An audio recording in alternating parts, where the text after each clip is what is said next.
Other than that, base looks clear, final looks clear. Go. You ready to go? Yeah. I'm ready if you are. Yep. All right.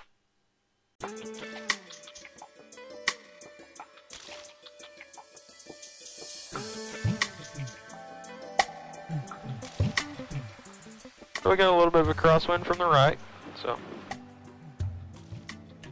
Turn into that, right? Yep. Rockwall 0 Lima Papa. Rockwall traffic 0 Lima Papa turning it left base 17 Rockwall. Left crosswind. All right. Okay. You said we were going to be at about 60. Yeah, about 60. And we're just going to make the nose light and it'll fly off when it's ready. Hey, welcome to As the Crow Flies Aviation. Richard Crow here, sitting left seat with CFI extraordinaire Nekoda Martin sitting right seat. And this is my very first flight in Caddo Mills in November 25117. It's their 172 Skyhawk trainer plane. So on this flight, I've already skipped through about 20 minutes of achingly slow checklist procedures on my part. And we're about to continue on for Nekoda to be able to see what I already know and what I need to improve on, which is pretty much everything. But we'll skip through and take a look at it. Okay, all right. Caddo Mills traffic, Cessna 25117 is departing 18. We'll be departing the area to the north, Caddo Mills. All right, here we go. Stand on that right rudder. There we go. Caddo Mills traffic, Cessna 12904 Quebec, returning left base for 18. Right, go ahead and get full power in. There you go. So keep working us back to the center line. Traffic 0 Lima Papa. Gradually rolling that aileron out. There's 60, 70. Just make the nose light. Give me a little bit of back pressure. A little bit of right aileron. There we go. All right.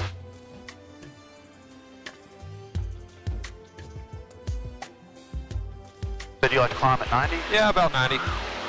Caddo Mills traffic, Cessna 12904 Quebec, turning final for 18, Caddo Mills. Runway 17 Rockwall. You see there at 95, we're doing 1,000 feet a minute. Right. So. Terrell traffic, Skyhawk 35246, left crosswind 17, Terrell. Push power into about 2,200 RPM. Then we'll get level at 2,500. Okay, so we fast forwarded some now. We're a little later in the flight and we're just entering the maneuver area that's north of the airport. And Nekoda's about to remind me that the airplane does have a trim and what a useful tool it can be to take pressure off the yoke and make flying easier. So here we go into that. It should get a little bit of nose down trim and that'll help you a lot.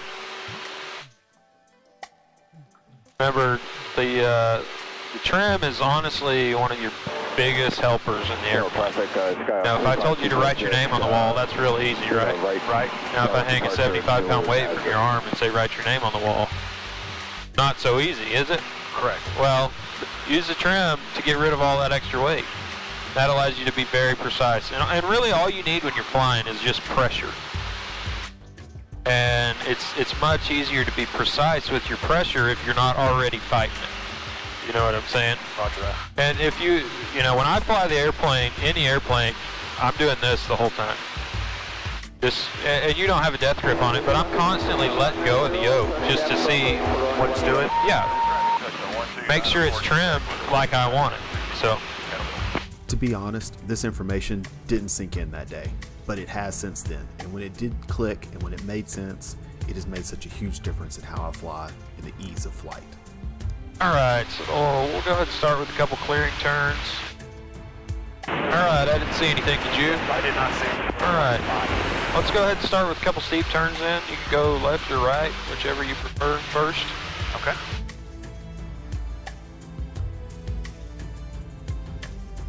As you roll in, start increasing your back pressure. There we go. Use a little bit more left rudder. Feel how we're getting pushed to the outside of the plane there? Okay. Yep. Or sorry, right rudder. It's alright, I saw it. Once you said something about it, it clicked in. Yep. And what is the degrees for a steep turn? 45 is what we're shooting for. So right now I'm what, at 30? Yeah, so So see right here, this is 30, that big one's 60, so right in between would be 45. Kind of level out, going to it again? Yeah. But I just used up my whole 100 feet. Yep. On that one. Hold the nose up a little bit, let's get back to 2,500. 901 Charlie, turning left. Try it again. Touch and go, runway 17, Rockwall. So the key with steep turns is to find a reference point on the nose and keep that point on the horizon. Okay, it may be a rivet or even a bug out there, but if you find your point and you just keep that spot on the horizon the whole way around, you can see just the slightest variation in your pitch attitude, and it allows you to be really precise with your turn. Okay. So let's go ahead and try one to the left. Or the right. Traffic 1672 Yankee turning right base for runway 15. Sherman Mooney, There's your bank angle. RV at 209 Juliet Whiskey is 5. See how the nose is dropping there? Give me some more back pressure. Rockwall traffic, 901 Charlie, turning final, One thing, don't increase your bank because that's only going to help you get lower. Okay. Try to keep the bank nice and steady. Cater traffic, all right, see how we're climbing here? 17 Cater. Release a little bit of back pressure, keep your bank in. See your bank's rolled out to about 30 now. That all fell apart on me. Cleveland traffic, Okay, headphones nearly fell off. Alright, so I got the plane for a second. I'm going to do one. I just want you to look out the front and see where your reference point's going to be. And it's going to be traffic right there. Helicopter. Yep. Alright. Tell you what, well, there's two of them actually. See them? Yeah, I only see one on there, but... Yeah. So we'll swing it around to the south. You kind of get pointed back that way. We got the wind pushing us.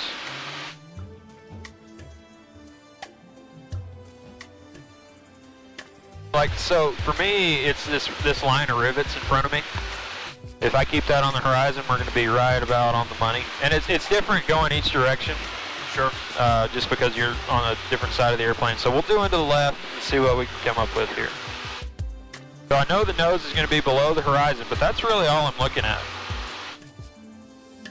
I got my bank there at Sherman Mooney, 45. I'm climbing a little bit. 2.5 miles to the But if you're looking out there, you can see just the slightest changes in pitch. Yes. Okay, so the nose is coming up a little bit. Just holding it right there, looking at the relationship between the nose and the horizon the whole way around. Trying to keep track of my heading. I know I'm coming up back on my south heading, so I'm going to start my roll out about 30 degrees early. As I'm rolling out, I'm going to reduce my back pressure, and here we are again. So we started out a little bit high, but we maintained our altitude pretty good around that one. Oh yeah, you did great. I'm proud of you. But I wanted you to see that reference point. Yes, I saw where it was on this one. Between the rivets, like not that line of rivets, but one rivet up. To the south, inbound, towards the center, 4517. about where it was at. All right, so now you do want to keep that point on the horizon all the way around. My control, you got the controls. 116, full stop, Sherman. Rockwall traffic, 901 Charlie, left downwind, runway 17, Rockwall.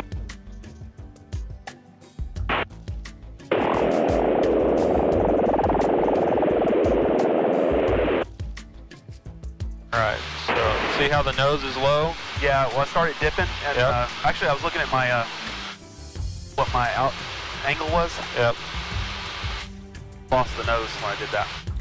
Yeah, so in the beginning, I was having a really hard time keeping the outside sight picture. I kept wanting to look inside at the instruments, and I would look too long, and something else would change. Once I was able to get that outside sight picture and keep it the way that Nekoda explained it, my steam let's do it to the right. For 17 Cater. You try to keep your bank angle constant, because as your bank angle changes, you know, your vertical component of the lift changes, and that's going to hurt you on your holding your altitude. Okay.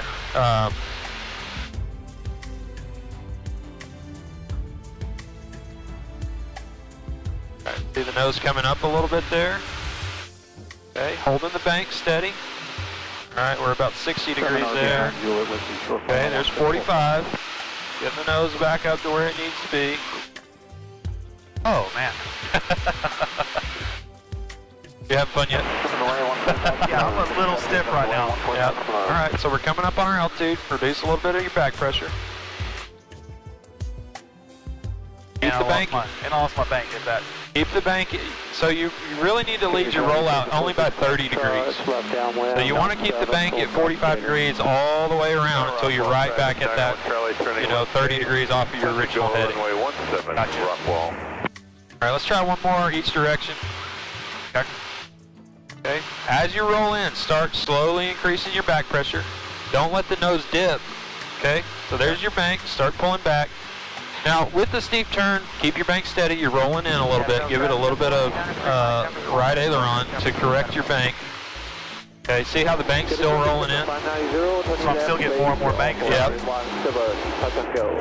Okay, keep pulling back. You know if you're not feeling it in your seat, you're not doing something right.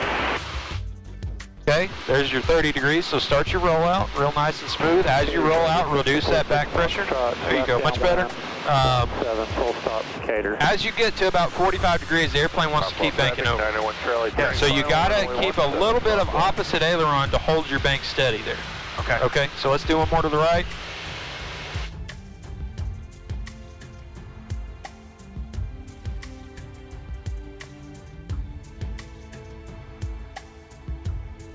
Alright, so right about there is where the nose needs to stay. Keep the bank steady. Okay, there you go. Keep it from rolling in more. A little bit too much on the nose. There you go. Traffic, swing dimension 5 Mike Alpha, left crosswind departing northeast. Sherman.